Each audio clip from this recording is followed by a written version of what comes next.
Hey guys, did you enjoy ElClasico? It was such an entertaining match, honestly. So let's go over the formations. Real Madrid was going to play a 4-4-2. There were some changes from the last game against Borussia Dortmund. They were going to play Lunin instead of Courtois because Courtois was injured, and also Rodrigo was injured. So the midfield was going to be Camavinga, Tchouaméni, Valverde, and Bellingham. So that's why it was a 4-4-2. Barcelona, they were going to play the same team that beat Bayern Munich um, for the Champions League. So it was going to be a 4-2-3-1.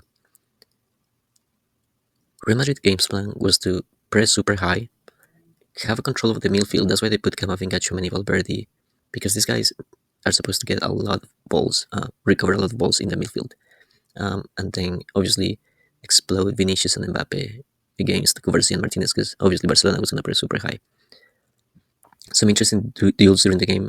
This was going to be Mendy against Yamal, Vinicius against Conde, Vasquez against Raphinha, and Bellingham against Balde.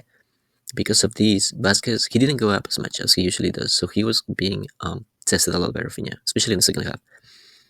Bellingham, he was with Balde a lot. I saw him even going all the way back, so he was helping a lot. Mendy, I mean, Yamal, he tested a lot Mendy too. So to me, Mendy and Vasquez, and Valverde, they were the lowest points in today's game. And Vinicius obviously really dangerous against Conde. Mbappe had a lot of chances, but he missed a lot, like we will see in a couple of minutes. Real Madrid, they were going to play super high. They were going to do this. Everybody's one-on-one for most of the instances, but even though they had the bodies there, the pressure, the high press that they were doing, it wasn't as effective. Obviously, Vinicius and Mbappe, they don't run as much or press as high, so that really showed. Barcelona, on the other hand, they were also going to press super high, again, just like they did against Bayern Munich. Another thing that they do a lot is Casado and Pedri, they have to control the tempo of the game. And obviously, Fermin and Lewandowski, they have to hold the ball so that Yamal and Raphinha can run the back of, to be here in this position, in the back of Mendy and Rudiger and Raphinha and Militao. But to be honest, Fermin, we didn't see much of him in the first half. He wasn't his best game.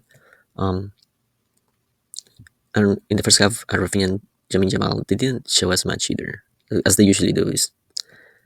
Alright, so as you can see, Barcelona was also going to press super high, but instead of what Real Madrid does, because they press by block, they press like this. Yamal and Raphinha, they are the ones doing the runs. Fermin and Lewandowski, they are intercepting the receptors. So they're dropping a lot to Tchouaméni and Valverde usually. So that it really helps because Yamal and Raphinha are super fast and they press super hard. But by doing this, you're going to see that Vinicius, he was going against Conde a lot, but he was also going against Cubarsí a lot. And in a few instances, Vinicius had a lot of chances.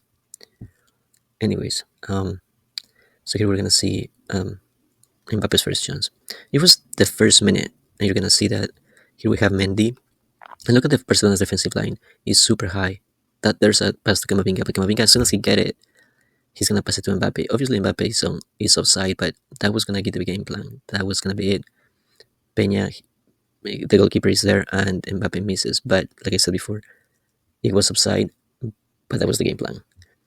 As you can see here, both teams were pressing super high, so they were playing in this block, and it was very often that, especially Real Madrid players, they would be onside, especially Mbappe.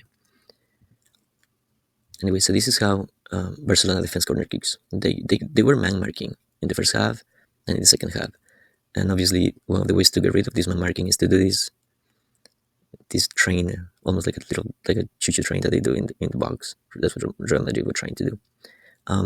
Then around the 12th minute, Rudiger has the ball, then Militao. But look, there's no pressure there because it doesn't see like anything.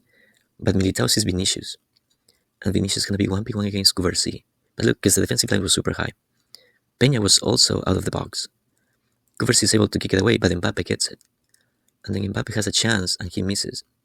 But again, it was super dangerous for Barcelona.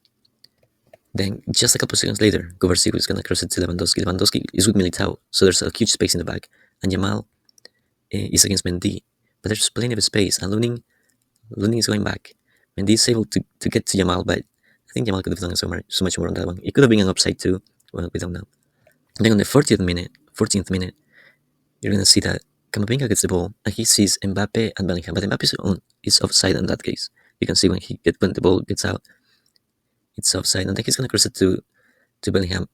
But look what Peña does. How does he get that ball? That's crazy. Good for Peña though. Then in the 21st minute, you're gonna see that Tchouaméni is gonna pass it to Vinicius. There's plenty of space, like I said before. Vinicius is obviously faster than Koundé, so he's gonna get into the box. And now it's against 1v1 Kuvarsi. But Vinicius, he actually missed that one. It was so dangerous for Barcelona. They were risking a lot. Then, in one of the few times that Vasquez went to the attack, he puts the ball down, and he sees Mbappe, and Mbappe starts running between Kuvarsi and Martinez. And look, he's offside, but Peña has good positioning, and Mbappe just scores over the goalkeeper. It is offside, but it was so dangerous again. Barcelona didn't have too many chances. And this is how Real Madrid defends corner kicks. They usually go by zone. See, you can see it like that. And that was the end of the first half. There were a lot of offsides, as you can see right here. Most of them were just Mbappe's. But in the first half, I thought we didn't see much of Raphinha and Yamal, so they needed to explode more. To be honest, Fermin didn't have a good match in the first half. He wasn't pressing, he wasn't holding the ball. The goalkeeper Peña, he was a little off with the passes, especially between him and Kubarsi. So that was a little weird. Camavinga was good at recovering the ball. And to be honest, I didn't see Valverde. I think he's not comfortable playing with Tchouaméni and Camavinga because I think they didn't know who was supposed to be the holding midfielder. So I don't know. Anyway, when the second half started, Frankie de Jong came in for Fermin because he didn't have a good game. But that meant that he was going to be here and Pedro was going to go like this in the 4-2-3-1. Alright, so when Frankie de Jong came in, that changed completely the vision of the game because he's good at creating from the back. So he would even drop between these two defenders so that these guys would go up. Everybody. So it was a lot. And Barcelona had a lot of chances in the first 3 minutes of the second half. Because now these guys were 1v1, like you can see in the picture, with the defensive line. And that was too dangerous for Real Madrid because obviously Raphinha and Yamal, they were going to beat Mendy and Vasquez. So, and Tchouaméni and Valverde weren't helping as much, as I said before. On the 54th minute, Martinez passed it to Casado.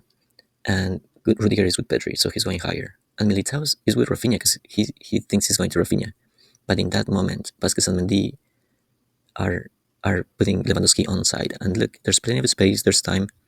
He holds the ball and is 1v1 against Lunin. So he doesn't need to get any closer, he knows where to put the ball. And he scores the 1-0 for Barcelona. So, but just 2 minutes later, Frankie de Jong passes it to Raphinha. Vasquez is going on Raphinha, but that leaves a huge space in the back. So Frankie de Jong puts it to Balde. Balde starts running, so Bellingham goes after him, right? But then so Balde sees Lewandowski in the box. And he just crosses, and he puts it between Militao and Rudiger. And Lewandowski just puts that header in the bottom corner. And that was 2-0. It was a super entertaining match. Alright, so then Modric came in for Tchouaméni. And he was going to play in the midfield, but still the same formation. Nothing major there. On the 64th minute, you can see that Vinicius is going to pass it to Mbappe. Mbappe is onside, so he's 1v1 against the goalkeeper, and he misses. And then Modric comes from the back, and he's trying to score, but it's too hard to do that. Not even Modric can do it. Alright, so then Yamal came in for Casado, because Casado had a yellow card. Actually, most people thought he was going to get off in the first half, but no, he didn't. So that meant that almost he was going to play a little higher behind Lewandowski like this. So still the 4-2-3-1, but it was going to be like this.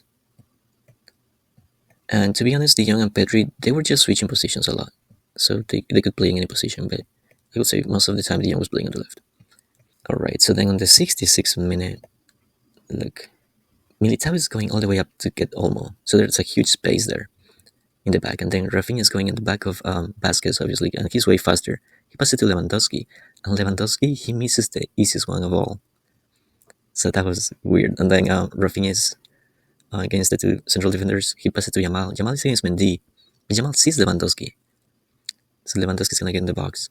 By the time he actually controls it, like you can see right there, it's not good. And then he misses. But again, that was dangerous for Real Madrid because they were risking a lot. And now Modric gives a great pass to Mbappe. And again, on this one, Mbappe is also on side. It's almost like the one that Lewandowski had in the first goal. But now Mbappe is 1v1 against the goalkeeper and he misses. Alright, so then Diaz was gonna came in for Camavinga, Brahim, because he was coming back from injury. But then Bellingham was gonna go to the left and he was gonna be on the right. Still a 4-4-2 though. So now Peña sees Lewandowski, and Lewandowski is against Rudiger. Look, and I don't even know if they touched the ball, but that leaves Raphinha against 1v1 against Vasquez. And with that touch, Raphinha just leaves Vasquez behind. So now he's going against Mendy, but Yamal is on his back.